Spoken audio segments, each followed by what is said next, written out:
ഞാൻ കാരണമാണ് മൂപ്പര് ഇത്രയും കടത്തിലേക്ക് വന്നത്. നീ ടെൻഷൻ അടിക്കില്ല, നമുക്ക് എന്തെങ്കിലും ചെയ്യാം. എനിക്ക് അങ്ങോട്ട് കയറാൻ പറ്റുമെന്ന് തോന്നുന്നില്ല, അത്ര വലിയ സിറ്റുവേഷൻ.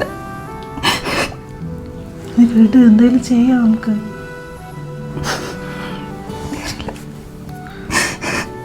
ഞാനിപ്പോൾ പറഞ്ഞിട്ടൊന്നൊരു കാര്യമില്ല. എന്തായാലും ഞാൻ പോയിട്ട് വരാം. നീ പോവല്ല, അസ്ലാമക്ക് പരിഹാരം ഉണ്ടാക്കാം. അല്ലടാ, എനിക്കിങ്ങനെ നിന്നിട്ടൊന്നും ശരിയാവില്ല. ഞാൻ ഒന്ന് ഒറ്റയ്ക്ക് ഇരിക്കട്ടെ, ഞാൻ ഒന്ന് പോട്ടെ. പോണ്ടടി.